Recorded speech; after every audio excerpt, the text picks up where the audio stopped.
Yes, the Korean manufacturers have made their homework when it comes to electric vehicles, and one of the newest iterations in their EV lineup is the Kia EV3. The small or compact one is indeed smaller than the Kia EV6, which we'll also compare here, and a competitor to the recently reviewed Skoda Elroq, and of course to the VW ID3. And how does it relate as for that? Is it one of the best small or compact EVs? We're going to find out here with Thomas Nautogefühl in 4K, full screen, full length. Let's go. In the front, clean, closed look, typical EV. This is here a frost blue color, or like a baby Thomas blue, let's take it that way. Then you have the star pattern design here for the daytime running light, like we know from the Kia EV9. And the interesting thing is that this one here always comes with front-wheel drive, not too many like strong versions and so on. So the acceleration figures are either 7.7 or 7.4 seconds, depending on the battery size. Soon more to that. So front-wheel drive only, and 17 or 19-inch wheels. These are the 19-inch wheels, and yeah, that kind of triggers my OCD a little bit, because when you look to the front and the rear, these are not, like symmetrical in the way, So it's always a little bit off because of the differential, most obviously. So they will never look like lined straight. You know what I mean? Tell me what you think about that in the comments. And then here, rear doors have the integrated handle right here, so that's also pretty neat. And the charging flap is actually right here in the front. And this is good when a wall box, we just went to the car wash by the way, so this is actually good when a wall box is hanging just right in front of the vehicle. Yeah, so in most cases this one will actually be more practical. Or what do you think about that? Yeah, and about charging and batteries and so on. So there's a big battery with 81 kilowatt hours, or there's a 58 kilowatt hour battery.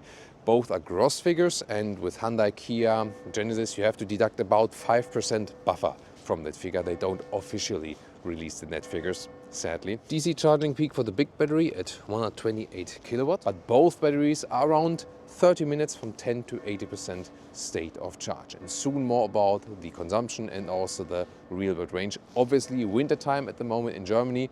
It does feature a heat pump. You can get one, you can order one. It's not standard, or it depends on the market and the version.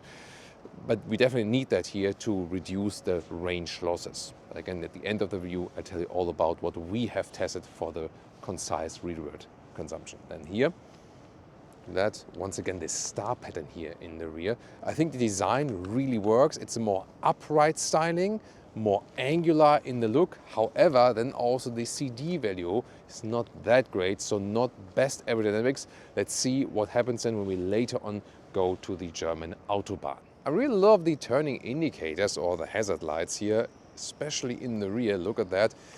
Has almost like this battery status design, right? So that's pretty cool. And of course I want to check out how the indicators look in the front, and also about the frunk. Here we go. They replaced the daytime running light, so that looks actually quite cool. As for these indicators, there's no matrix LED available though. As for the main headlamp unit, yeah, these are always these beeping sounds. I've mentioned in a couple of Kia, Hyundai and Genesis reviews, there are some beeping sounds that you have to do by law, but then there are also some that are not that necessary. And also the question is, what do you do as for the sound design? And here I think everything that gives a beep is always pretty annoying. So I think they should work on their beeping sound design. In the front, yeah, there's a small frunk. Oh, look at that, ain't that cute? Oh, small frunky boy. Yeah, but I mean, you could put a small charging cable there, so very good to have it, definitely. You guys are on camera. Hey! So these are some fans, yeah? So live meeting here with some of our fans from the community. And they just, I'm not sure if you've seen that, they held up a smartphone where they watched the BMW 7 Series vs Mercedes S-Class review. So best greetings to you, if it was you. Hope you are watching still here. So yeah, oh yeah, beep beep beep. Good that the car takes care of that when I'm talking, right? So when you approach the vehicle, have the key in your pocket or in your hand, then these door handles automatically pop out, so it's nice, and you press here then to close the vehicle again. There we go. And then the door closing sound. It sounds nice, really solid.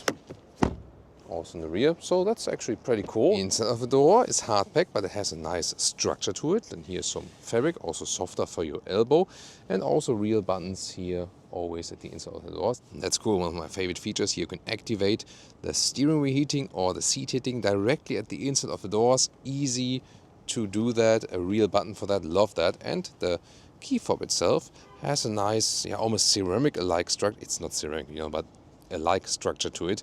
So that's pretty cool. No felt cover at the inside of the door, so this is all harping and also pretty slim though. Steering wheel with real buttons, that's nice actually, and also animal free, both for the steering wheel and for the seats. Kia has a very sustainable approach, and they also have a high recycling share and also a bio-based share in the materials. And either fabric seats or here the high grade of the red, both is available. And the material choices here, especially in the front, this is actually really soft and nice. The material itself feels high quality. Just the only thing like here in the back area, so here I feel they could have made more seating depth, so-called Einsitzhöhe, to make it a little bit softer. And there I feel that also the Skoda Karoq, that one too. I mean, Skoda Elroq and the Kia EV3 is a little bit better in the seating. More to the differences also later on in driving. Here also electric seat control. That's only for the driver though. Cockpit here in the front, very interesting, very modern styling here with a fabric living room atmosphere. The air vents are also manual to control, and pretty cool here you have a manual climate unit. So here colder, warmer, fan speed and so on, that's cool. And also with a central separate screen, zoom more to all the screens. Some hotkeys here in this middle area and also a manual volume jog here in the middle part.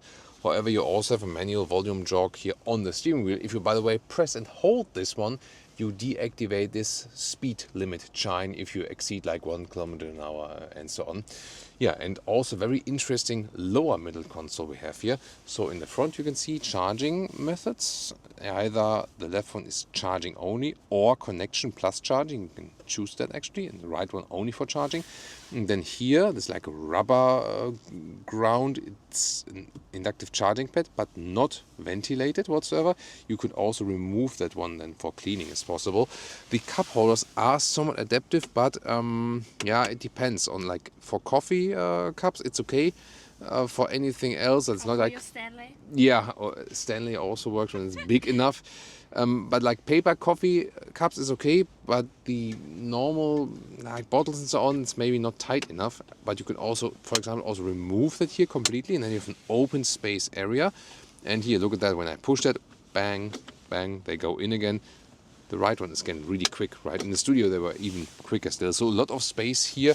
Also in the glove box, you can fit a lot of clutter in there, so no problem at all.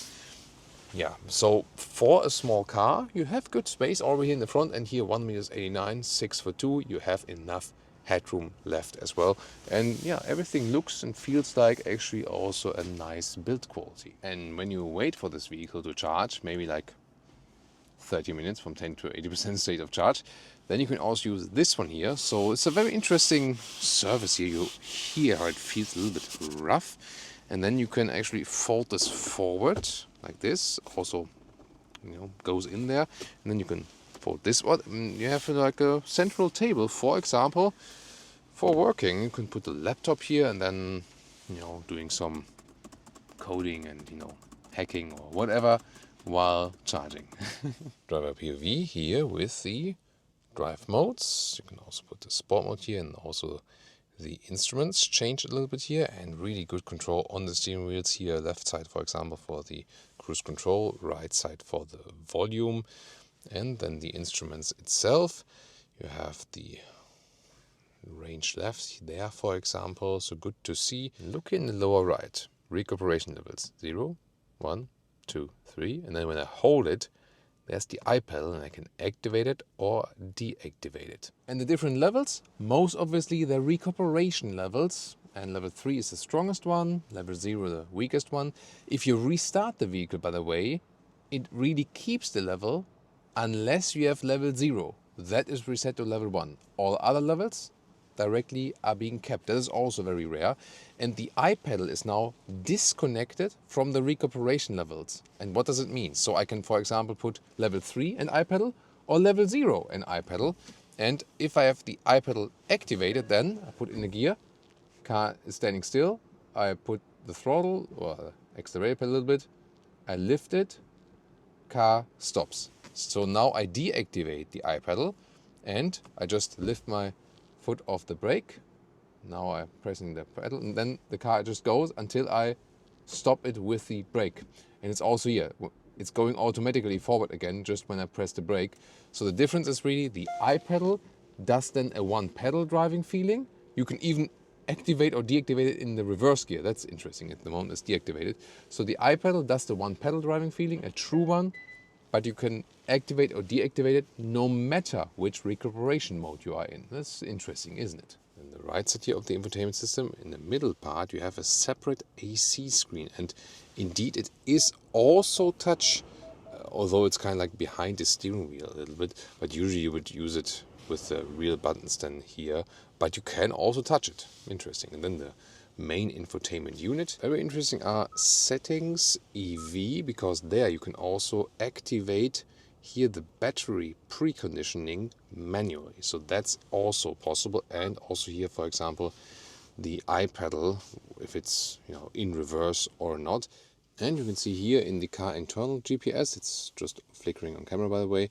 Here, for example, from here to Berlin, it would do 2 charging stops. So it has this route calculation, but you see the speed of the infotainment system, the CPU power is overall slow, gotta say that. Maybe then more clever to use the Apple CarPlay. Android Auto integration looks like this. Rear seats, first of all, what's interesting, inside of the doors, yeah, it's all hardback, but this is a nice structure for being hardback, gotta say though. Harman-Kardon sound system, yeah, and here also hardback at the lower part. Also the hybrid level red seats here in the surface for this very version, Isofix outside each. And this, for example, here where I can put the seat belt, so you can easier fold the seats back and forth if you don't use the rear seats that often. Then you fold down this here. Cup holders are not adaptive though. And sometimes when you fold the seats, this one also automatically folds out. So this could be maybe a little bit more stuck in there. What's cool is that they use the EV platform here. And with that all the way the even floor. That's also creating a nice atmosphere. And that's a nice idea here. USB-C chargers actually in seats. And it's like here and also on the other side. And for the space when I'm driving, it's of course a rather shorter vehicle. But I could still sit here as a tall adult. That works even though it's getting close with the legs. And also headroom wise this works well. So considering the usage of space is good, definitely. And here, by the way, you think maybe, wait a minute, what's this fancy design thing? Here you can also use this one as a jacket holder. So you can put like, like a more like a fine jacket here around.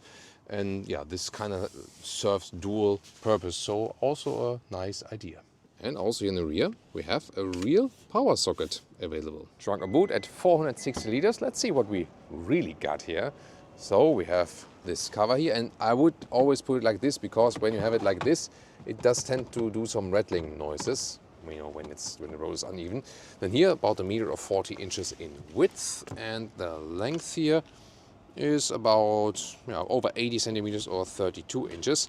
Cabin trolley, let's see if it also fits in vertically under the cover.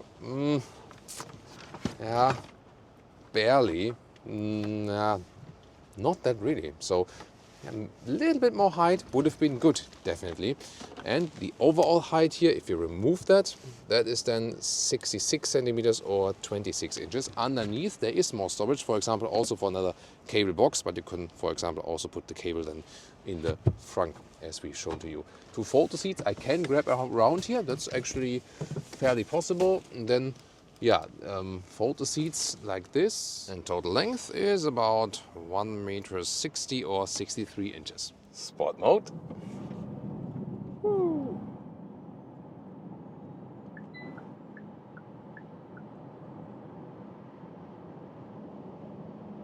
130.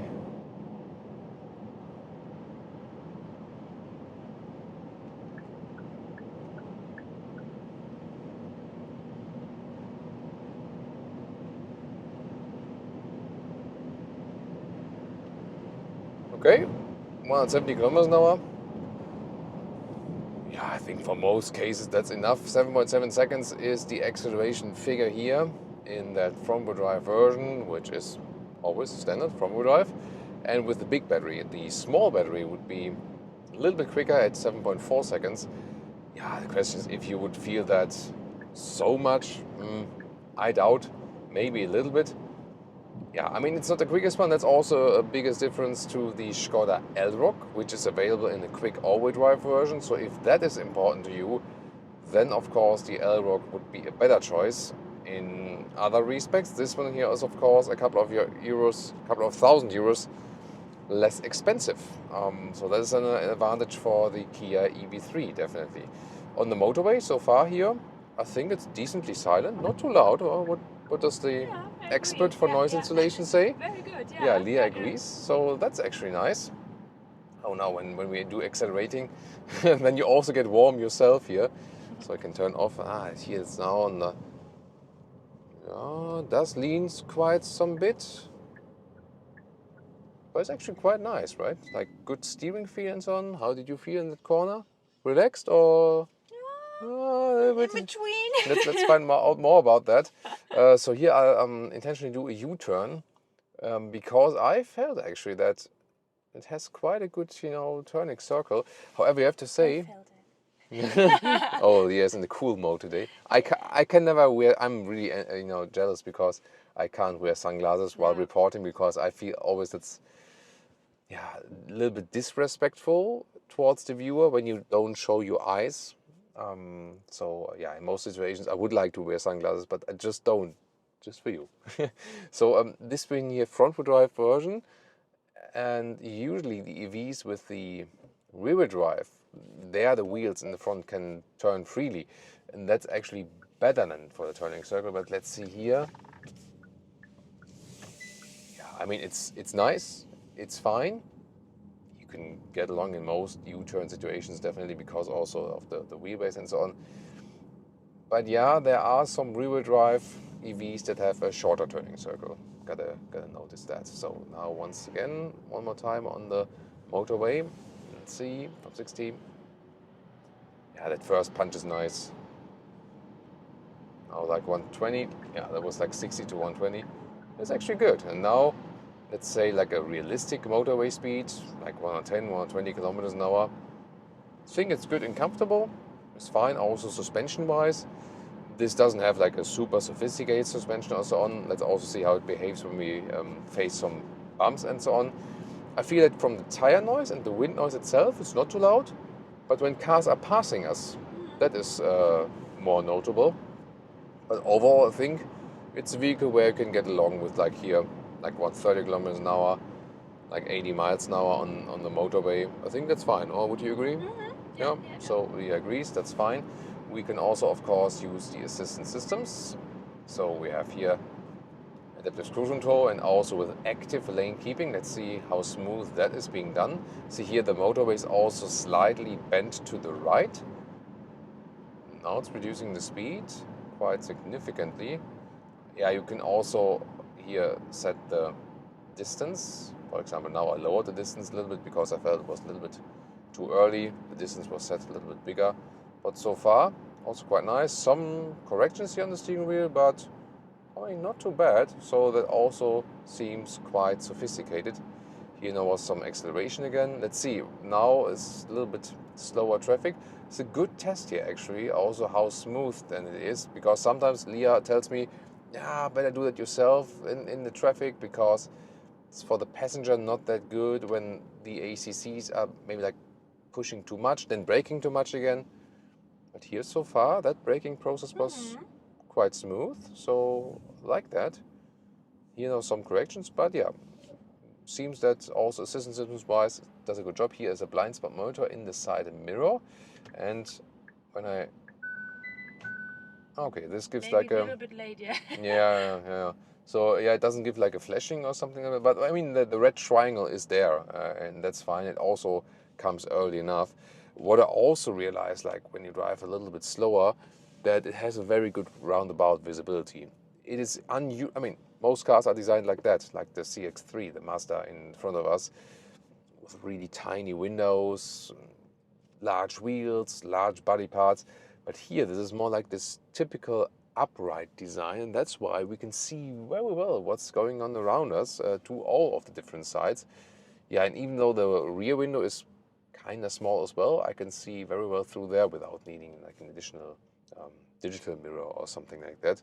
So especially also for these traffic situations which you, for example, also face in the city, it's a nice car. You have an upright seating position. The assistance systems also work well. So if you sometimes say like, okay, just let the ACC do that traffic stuff and that's it. Obviously, it works very well. And also here, how the distance is being kept without like these nervous reaction, without being too much on the brakes and so on. So this is actually quite nice. Maybe you've seen here, like this is still like dark. This actually one time we were passing here and the car started to catch fire. Not an EV. It was like what the petrol engine. Yeah, but sometimes you see these marks then even later on because yeah, the fire is actually so powerful. So yeah, I mean, it feels good in the city. It also makes a good job on the motorway. Of course, we'll test it even further. And I'm really looking forward to the average consumption, of course, at the end of all the driving and so on. Because efficiency is definitely always the key. But here now also, I mean, like the cars are passing quicker on the other side. But that's fine, you know, the noise is a little bit blocked here. So it seems to be that especially all the noise that you conceive on the eye level is actually quite good. And then, of course, there's the big question, EV3 or EV6. And one thing we immediately feel here now, I think that the seats, especially for tall people, are a little bit more comfortable in the EV6. That's what we can tell you so far. And of course, you have quick acceleration and also better fast charging. Very important, by the way, also to, at least, you know, when you're driving German Autobahn, you know, like pressing and holding this volume button deactivates this new EU law that when you exceed 1 kilometer an hour, that speed limit that starts beeping. So I did that here. But the thing that is still being done is when the car is recognizing a new speed limit sign, it's still having one beep. Let's see, it now was 100. Now it's coming to 80. Let's see if it does it again and then listen to that. Let's see. Yeah. There we go. Beep. So that's then and this, you could also turn it off, but there's no like super quick shortcut to that. That's the thing, you know. Now like this S combination, let's see. Oh, Leah is already taking on the handle there. Yeah, it's pushing us a little bit in the corner, overtaking here the Model 3. Accelerating out is nice. And I also don't feel like a big difference in its front-wheel drive with that acceleration figure. It is fun to drive, definitely. And the steering is also nicely calibrated. It's not the most direct one, let's take it that way, but it has some resistance and it's also precise. It has no dead zone area. So it is fun, definitely, yes. Yeah, the rear-wheel driven EVs are a little bit more fun to accelerate out of the corner. Gotta say that though. But here still has some power. Yeah, no problem as for that. Here, by the way, you also saw like when you are changing the lanes and like, you know, like turning right indicator, it always shows this camera image as an additional blind spot feature. That's actually also a nice thing to consider. It's just that in that moment you cannot see the speed that well. I can see the speed, but it's just blocked here by the action cam in that view.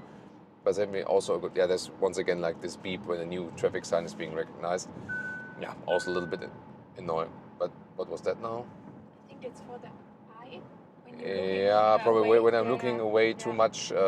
That's, you know, like, hey, like the attention alert. Yeah, that's one thing with these modern cars.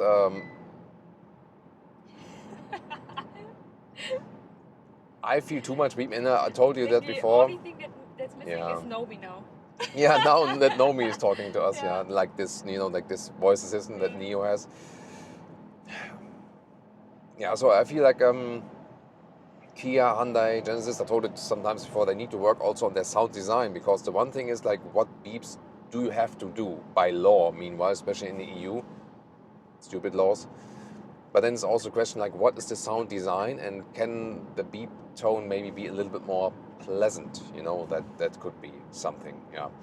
So definitely here, driving it on the motorway, comfortable as for the noise installation, good and enough power. Yes, the front-wheel drive is fine. Yeah, rear-wheel drive would offer the advantages of having better turning radius even, or turning circle, and also more fun when accelerating out of the corner, but it's still fine. The one thing I'm missing is, said it earlier in the interior review, that the material of the seats, like this high-grade leather rest, is cool, but the seating depth, the Einsatzhöhe, like in the back part of the seat, with the, like, you know, underneath your booty in the, like, latter part, that could be a little bit softer, a little bit higher. Underneath the, what was Sitzbeinhöcker in English? Bone hump. I think it was something with bone hump, right? You know, like the bone hump underneath your booty. That's often the most critical area. In that area, it needs to be a little bit softer, definitely. Yeah, but besides that, it's actually also suitable for the Autobahn. But definitely it's also at home more in the city as a city EV. And there it's also, it didn't find anything. No. Yeah, we're okay. Maybe we have native speakers in the comments who will confirm the bone hump thing. Yeah. I once also looked up the like the Latin name for that from like medicine and stuff, but that's even more complicated, definitely. But we'll probably find it in the comments when there's maybe like some doctors or medicine students watching, or when you have just watched Grey's Anatomy, like Leah does on all flights. binge watching Grey's Anatomy. But that's good, because when I need surgery, Leah will just do it, because I have watched Grey's Anatomy. I can do any surgery now. Yeah, that's exactly what's saying. Yeah. Back to the car series now on Autogefühl.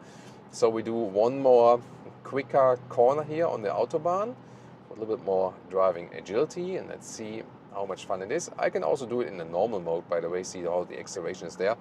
The drive modes do not change the suspension or something like that, because it's not an adaptive suspension. So we can also just leave it in normal mode. But here, also confident, also from the suspension, also when it gets a little bit rough. And then here, yeah, sometimes it feels like it would be a little bit, you know, a little bit understeering, just a little bit, but I think it's more or less fine. Yeah, it's definitely also a fun car to drive. Yeah, but the big question was also in driving, like the difference to the Skoda Elroq. We have just been we have just driven that, so that's what I wanted to say. And yeah, I think in driving the Elroq is better, right? Yeah. So you feel that maybe that it's about its platform experience or something. The Elroq feels a little bit more premium in the ride, from the suspension and also how we put the cars in the corner and so on. This one feels like. There's a meow. Oh yeah, the number plate says meow. Like ME is actually for Mettmann. That's like a community here close by, like a rural community, like, because some very small cities are together like in one community, and they did like OW. So yeah, if you are the one holding that number plate, best greetings. He's also a Trekkie, yeah. And he also has "You shall not pass" from Gandalf back there. Interesting. And also protected by Stuhlhu. That's all.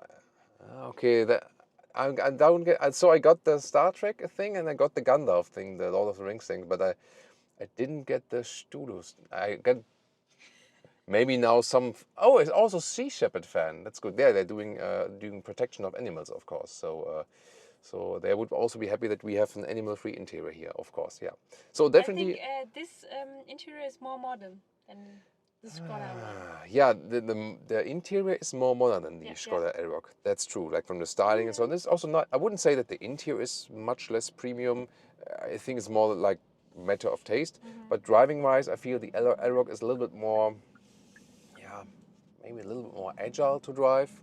And feels a little bit more sophisticated in driving, but definitely I would say they are strong competitors, and you can, depending what you prefer, definitely consider both. And Recuperation, also good to mention. So you can set it, for example, level 0, then you lift the accelerator pedal, not the throttle, and then it's just rolling, or you can use the left pedal, 1, 2, 3, or hold it, and then for the I pedal. And then it's a really hard recuperation. So when I lift my foot, then we have a really, really strong recuperation. As for the consumption and real-world range, well, of course here winter time in Germany and also driving on the Autobahn with notable speed, you have to calculate with almost 23 kilowatt hours on 1 kilometer, so 2.7 miles per kilowatt hour, and that would be for the big battery a real range of 340 kilometers or 210 miles. Not that good, honestly. I mean, look at that vehicle. Yeah, size does not really matter for EVs that much. Actually, when the cars are longer, the aerodynamics are better, and weight also doesn't play the biggest role.